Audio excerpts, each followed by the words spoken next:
क्या आप भी क्वांट के very high return generating mutual fund schemes में अपना इन्वेस्टमेंट करना चाहते हैं? तो ये वीडियो आपके लिए।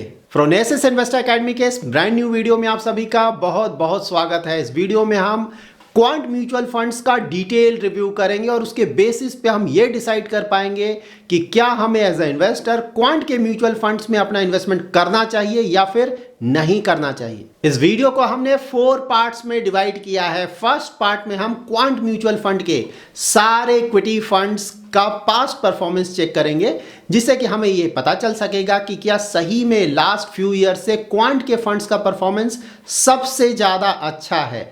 सेकेंड पार्ट में हम क्वांट के कुछ टॉप इक्विटी फंड्स का डिटेल रिव्यू करेंगे, जिससे कि हमें पता चल सकेगा कि क्वांट के फंड्स का इन्वेस्टमेंट स्टाइल क्या है। थर्ड पार्ट में हम जानेंगे कि क्वांट के फंड से हम फ्यूचर में किस तरह का परफॉर्मेंस एक्सपेक्ट कर सकते हैं। And fourth and most important part में हम जानेंगे कि किस तरह के इन्वेस्टर्स को क्वांट के फंड्स में अपना इन्वेस्टमेंट करना चाहिए और किस तरह के इन्वेस्टर्स को क्वांट के फंड्स को अवॉइड करना चाहिए। हमारे YouTube channel phronesis investor academy पे आपको म्यूचुअल फंड, स्टॉक्स और इन्वेस्टमेंट से रिलेटेड सारे लेटेस्ट अपडेट मिलते हैं। तो अगर अभी तक आपने हमारा YouTube चैनल सब्सक्राइब नहीं किया है तो जरूर सब्सक्राइब करें।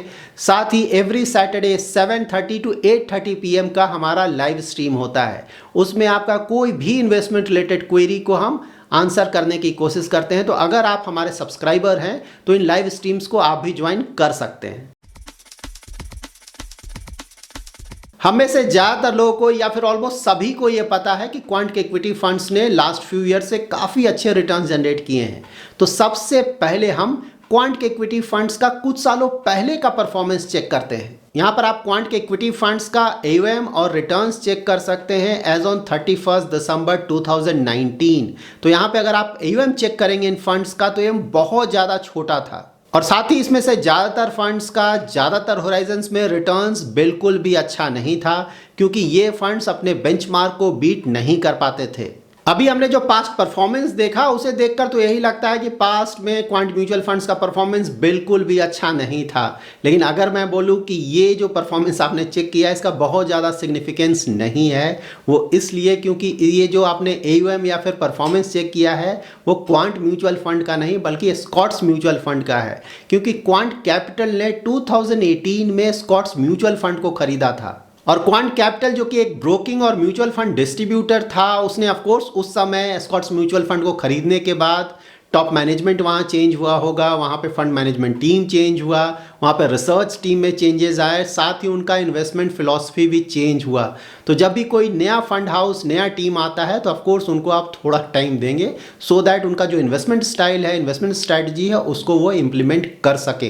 दैट्स वाई अगर आप क्वांट म्यूचुअल फंड्स का 2018-19 का परफॉर्मेंस देखेंगे तो वो ज़्यादा सिग्निफिकेंट नहीं है। आइडियली हमें इस फंड हाउस का रिटर्न्स 2020 या उसके बाद का चेक करना चाहिए। 2020 में जब स्टॉक मार्केट्स में बहुत बड़ा गिरावट आया था बिकॉज ऑफ कोरोना पैंडेमिक और उसके बाद जब स्टॉक मार्केट्स में काफ़ी बड़ा रैली आया था, तो वो पीरियड क्वांट म्यूचुअल फंड्स के लिए एक डिफाइनिंग मोमेंट था, क्योंकि वहाँ से ही क्वांट म्यूचुअल फंड के इक्विटी फंड्स का परफॉर्मेंस बहुत ज़्यादा अच्छा रहा है। यहाँ पर आप क्वांट म्यूचुअल फंड के कुछ टॉप फंड्स का परफॉर्मेंस चेक कर सकते हैं as on 1 June 2021।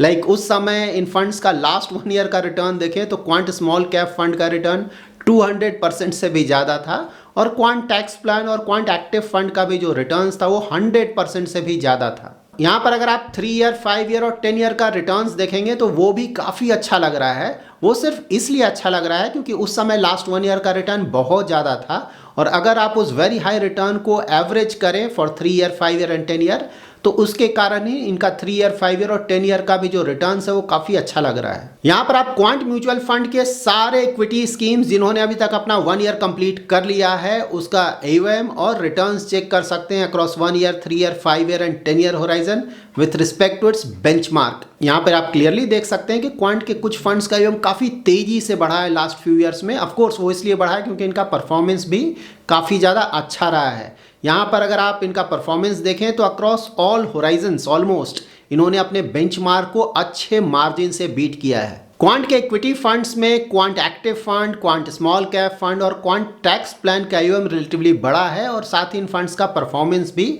Over the years काफ़ी ज़्यादा अच्छा रहा है।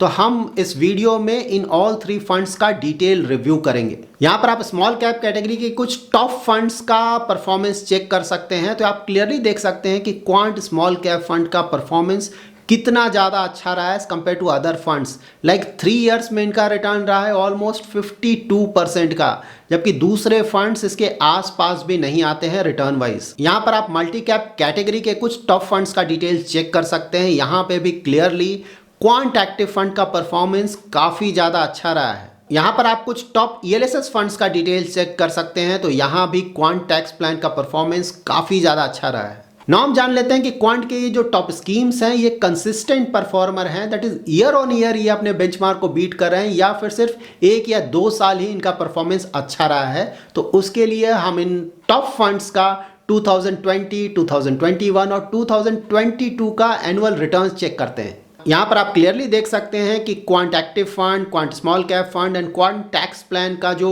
एनुअल रिटर्न्स रहा है 2020, 21 और 22 में वो निफ्टी 50 और निफ्टी 500 के इंडेक्स से काफी ज्यादा रहा है। ना हम क्वांट के टॉप फंड्स का डिटेल रिव्यू करेंगे, जिससे कि हमें पता चल पाएगा कि इन फंड्स का इन्वेस्टमेंट स्टाइल क्या है और साथ ही पास्ट में इन फंड्स ने इतना ज़्यादा रिटर्न्स कैसे जनरेट किया और फ्यूचर में हम इन फंड से किस तरह का परफॉर्मेंस एक्सपेक्ट कर सकते हैं। यहाँ पर आप इन फंड्स का expense ratio, portfolio price to earning and portfolio turnover ratio check कर सकते हैं। क्वांट एक्टिव फंड और क्वांट टैक्स प्लान का portfolio price to earning ratio market के आसपास ही है, तो ये ना ही काफ़ी ज़्यादा है ना ही काफ़ी कम है, जबकि क्वांट स्मॉल कैप फंड का portfolio price to earning ratio कम है।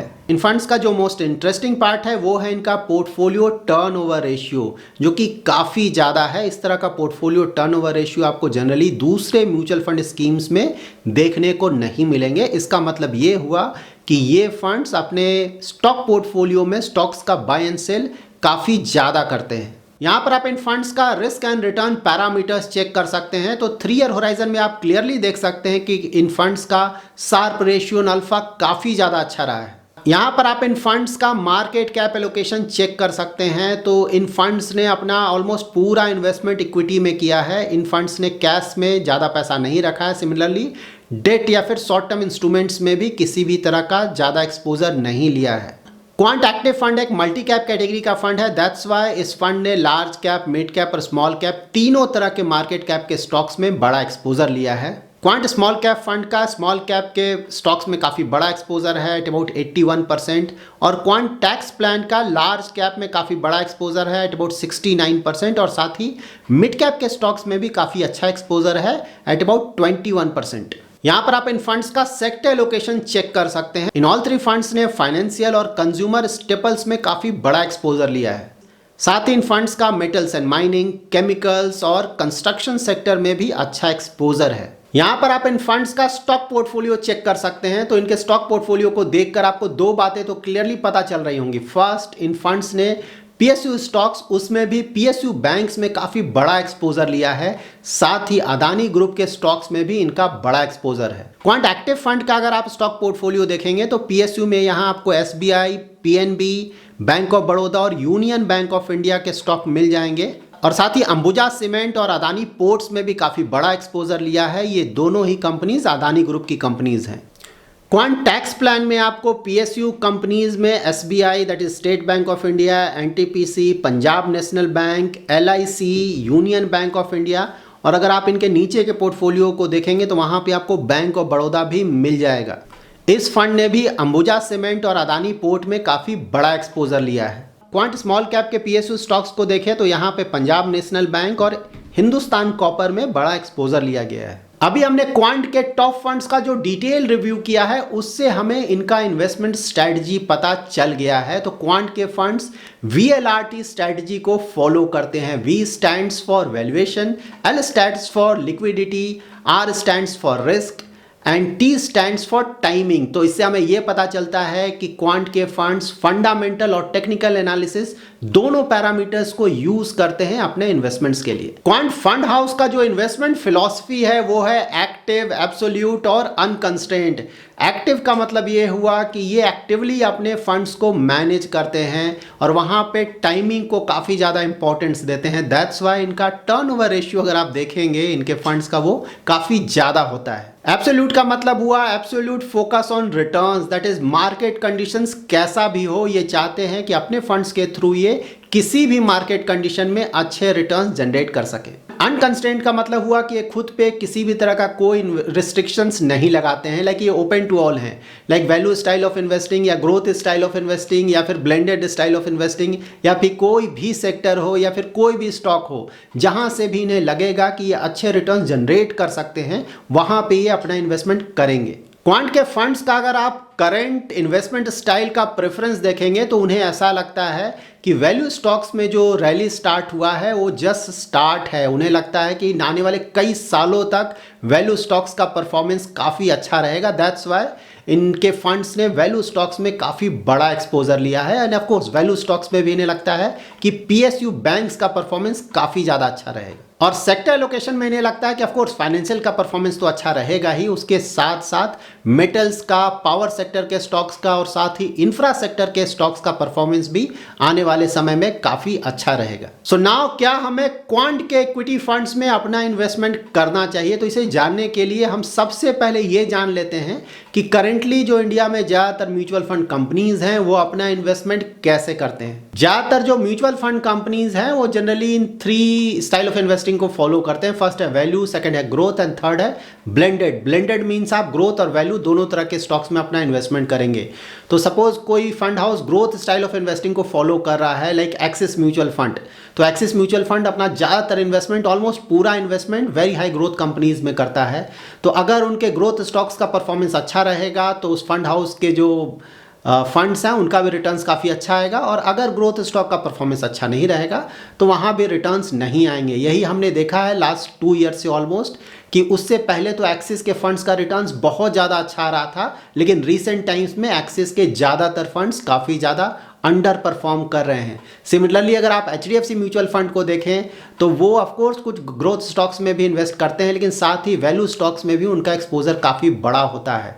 दैट्स वाई पास्ट में अगर आप उनका परफॉर्मेंस देखें तो सालों तक उनके इक्विटी फंड्स काफ़ी ज़्यादा अंडर परफॉर्म कर रहे थे, लेकिन अगेन रीसेंट टाइम्स में लास्ट 2 ईयर से ऑलमोस्ट उनका रिटर्न्स काफ़ी ज़्यादा अच्छा रहा है, क्योंकि वैल्यू स्टॉक्स का परफॉर्मेंस अच्छा रहा है। और ओवर द ईयर्स हमने यही देखा है कि ये म्यूचुअल फंड कंपनीज अपना इन्वेस्टमेंट स्टाइल चेंज नहीं करते हैं। लाइक एक्सिस का अगर आप अंडर परफॉर्मेंस देखें रीसेंट टाइम्स में, तो because of this under performance ऐसा नहीं है कि एक्सिस ने कुछ वैल्यू स्टॉक्स को भी अपने पोर्टफोलियो में ऐड कर लिया हो। सिमिलरली HDFC का भी काफ़ी ज़्यादा अंडर परफॉर्मेंस था सालों तक, लेकिन उसने कभी भी अपना जो PSU का एक्सपोजर है वो काफ़ी कम नहीं किया। ये फंड्स भी एक्टिव स्ट्रैटेजी को ही फॉलो करते हैं, क्योंकि यहाँ पे अगर इनका बेंचमार्क निफ्टी 500 है तो 500 में ये भी 30, 40 या 50 स्टॉक्स ही सेलेक्ट करते हैं और उसमें अपना इन्वेस्टमेंट करते हैं। सिमिलरली अगर ये निफ्टी 100 के बेंचमार्क को फॉलो करते हैं तो यहाँ पे आउट ऑफ दोज 100 स्टॉक्स ये 40-50 स्टॉक्स ही सेलेक्ट करते हैं जिनसे लगता है कि अच्छे रिटर्न्स आ सकते हैं फ्यूचर में। तो ये भी एक्टिव स्ट्रैटेजी को ही फॉलो करते हैं। जबकि क्वांट म्यूचुअल फंड्स इनसे बिल्कुल अलग है। इन्हें टाइमिंग से मतलब है, जहां भी किसी भी पर्टिकुलर सेक्टर या किसी भी स्टॉक में इन्हें लगता है कि नियर फ्यूचर में उन्हें अच्छे रिटर्न्स मिल सकते हैं तो इमीडिएटली वो अपना इन्वेस्टमेंट वहां पे करेंगे। और यहाँ पे ये बाय एंड होल्ड स्ट्रैटेजी को फॉलो नहीं करते हैं, क्योंकि इन्हें लगता है कि इस तरह के मार्केट कंडीशन में अगर आप बाय एंड होल्ड स्ट्रैटेजी को फॉलो करेंगे तो बहुत ज़्यादा अल्फा जनरेट नहीं कर पाएंगे। अभी तक हमने जो भी डिटेल्स चेक किया है इससे ये क्वाइट क्लियर है कि लास्ट 3 इयर्स में, दैट इज 2020, 21 और 22 में क्वांट के इक्विटी फंड्स कंसिस्टेंटली बहुत ज़्यादा हाई रिटर्न जनरेट कर पा रहे हैं और इनका रिटर्न जनरली जो दूसरे इक्विटी फंड्स हैं उनसे काफ़ी ज़्यादा है। लेकिन यहाँ पे हमें ये ध्यान में रखना है कि ये जो वेरी हाई रिटर्न्स है वो ऑलरेडी आ चुका है, तो क्या फ्यूचर में भी हम इस तरह का रिटर्न्स इन फंड से एक्सपेक्ट कर सकते हैं। क्वांट का जो इन्वेस्टमेंट स्ट्रैटेजी है वो इंडियन मार्केट के लिए रिलेटिवली नया है, क्योंकि जनरली आप किसी भी म्यूचुअल फंड कंपनी को नहीं देखेंगे कि ऑलमोस्ट सारे स्कीम्स में वो इस तरह का इन्वेस्टमेंट स्ट्रैटेजी को फॉलो करे। 1 या 2 स्कीम में हो सकता है कि डिफरेंट कंपनीज फॉलो करते हैं, लेकिन सारे इक्विटी स्कीम्स में इस तरह का इन्वेस्टमेंट स्ट्रैटेजी कोई भी दूसरा Indian mutual fund company follow नहीं करता है। तो जब भी आप कोई नई चीज़ देखते हैं या फिर कोई ऐसी चीज़ देखते हैं जिसके बारे में में आपको ज़्यादा आइडिया नहीं है तो ऑफकोर्स आपको वहाँ पे डर लगता है। क्वांट के इक्विटी फंड्स का जो इन्वेस्टमेंट स्टाइल है वो बिल्कुल अनकन्वेंशनल है। लाइक अगर इसका सेक्टर लोकेशन देखेंगे तो वहाँ पे मेटल्स माइनिंग्स में, केमिकल्स में और इंफ्रा में काफ़ी बड़ा एक्सपोजर है। जनरली जो इंडियन म्यूचुअल फंड कंपनीज, दूसरे कंपनीज है, वहाँ पे आपको इन सेक्टर्स में इतना बड़ा एक्सपोजर देखने को नहीं मिलेगा। इनफैक्ट 2020 या 21 में भी जो क्वांट का इतना ज़्यादा रिटर्न्स आया था वो इसीलिए आया था कि उस समय भी अगर आप इनका सेक्टर लोकेशन देखेंगे तो मेटल्स में और केमिकल्स में इनका एक्सपोजर काफ़ी ज़्यादा हुआ करता था। और साथ ही इनके स्टॉक पोर्टफोलियो में अदानी ग्रुप के स्टॉक्स में भी एक्सपोजर काफ़ी ज़्यादा है। इनफैक्ट कुछ महीनों पहले अगर आप इनका स्टॉक पोर्टफोलियो देखते तो वहाँ पे आपको अदानी इंटरप्राइजेज भी मिल जाता, जो कि फिलहाल टॉप होल्डिंग में नहीं है। और साथ ही इनका पीएसयू बैंक्स में भी एक्सपोजर काफ़ी ज़्यादा है और साथ ही इंफ्रा सेक्टर के स्टॉक्स लाइक आईआरबी इंफ्रा और मैक्रोटेक में भी एक्सपोजर ज़्यादा है। फंड हाउस के सामने फ्यूचर में जो सबसे बड़ा चैलेंज होगा वो होगा मार्केट टाइमिंग, क्योंकि यहाँ पे ये मेटल्स में या फिर इंफ्रा के स्टॉक्स में या फिर केमिकल स्टॉक्स में काफ़ी बड़ा एक्सपोजर लेते हैं। ये सारे सेक्टर्स सिक्लिकल सेक्टर्स हैं और यहाँ पे मार्केट टाइमिंग बहुत ज़्यादा सिग्निफिकेंस रखता है। दैट्स वाई जो दूसरे म्यूचुअल फंड कंपनीज हैं वो इन सेक्टर्स में बड़ा एक्सपोजर नहीं लेते हैं। तो अगर आपने यहाँ पे टाइमिंग सही से नहीं किया तो ऑल्दो रिटर्न्स तो आपको फ्यू टाइम्स काफ़ी ज़्यादा आएंगे, लेकिन साथ ही जो निगेटिव रिटर्न्स है अगर टाइमिंग सही नहीं हुआ वो भी काफ़ी ज़्यादा हो सकता है। अभी तक तो क्वांट के फंड्स ने मार्केट टाइमिंग को काफ़ी अच्छी तरह से हैंडल किया है, दैट्स वाई इनका रिटर्न्स इतना ज़्यादा है। लेकिन फ्यूचर में ओवर द ईयर्स कंसिस्टेंटली इस मार्केट टाइमिंग को वो कैसे कर पाएंगे ये देखना इंटरेस्टिंग होगा। यहाँ पर आप quant active fund, quant tax plan और क्वांट स्मॉल कैप फंड का पोर्टफोलियो ओवरलैप चेक कर सकते हैं। तो क्वांट एक्टिव फंड और क्वांट टैक्स प्लान में पोर्टफोलियो ओवरलैप काफ़ी ज़्यादा है, एट अबाउट 65%। साथ ही क्वांट एक्टिव फंड और क्वांट स्मॉल कैप फंड और क्वांट टैक्स प्लान और क्वांट स्मॉल कैप फंड में भी पोर्टफोलियो ओवरलैप ज़्यादा है। सो नाउ अगर आप एक ऐसे इन्वेस्टर हैं जिसे समझ में आता है कि क्वांट का इन्वेस्टमेंट स्ट्रैटेजी क्या है और ये कैसे काम करता है, साथ ही आप रिलेटिवली ज़्यादा रिस्क ले सकते हैं, तो ऑफकोर्स आप क्वांट के फंड्स में थोड़ा एक्सपोजर ले सकते हैं। लेकिन यहाँ पे आप इन्वेस्टिंग का थंब रूल जरूर ध्यान में रखें। आपको क्वांट के फंड्स कितने भी ज़्यादा अच्छे क्यों ना लगते हों, आप total equity mutual fund allocation का 20 या 25% से ज़्यादा का एलोकेशन क्वांट के फंड्स में बिल्कुल भी नहीं लें। और अगर आप एक ऐसे इन्वेस्टर हैं जिसे बाय एंड होल्ड स्ट्रैटेजी ज़्यादा अच्छा लगता है, आप ज़्यादा रिस्क नहीं लेना चाहते, इन दैट केस आप क्वांट के फंड्स को अवॉइड कर सकते हैं। अगर आप क्वांट के फंड्स में अपना इन्वेस्टमेंट कर रहे हैं तो आप ये भी ध्यान में रखें कि 3 इयर्स तक लगातार इस फंड हाउस के इक्विटी फंड्स का परफॉर्मेंस काफ़ी अच्छा रहा है और लॉ ऑफ एवरेजेस कैचअप करता है। ऐसा नहीं है कि ईयर ऑन ईयर ये फंड हाउस के इक्विटी फंड्स इतना ही अच्छा रिटर्न जनरेट करते रहेंगे, तो बिल्कुल कभी ना कभी फ्यूचर में इनका परफॉर्मेंस भी डाउन होगा। इसीलिए आप बहुत बड़ा लमसम अमाउंट एक साथ इस फंड हाउस के इक्विटी फंड्स में इन्वेस्ट नहीं करें। इन्वेस्ट करना है तो एसआईपी रूट या फिर 6 या 12 मंथ के एसटीपी रूट के थ्रू ही अपना इन्वेस्टमेंट करें। So that's it in this video. अगर आपको ये वीडियो पसंद आया है तो जरूर लाइक एंड शेयर करें और अगर अभी तक आपने हमारा यूट्यूब चैनल सब्सक्राइब नहीं किया है तो जरूर सब्सक्राइब करें। Thanks lot for watching.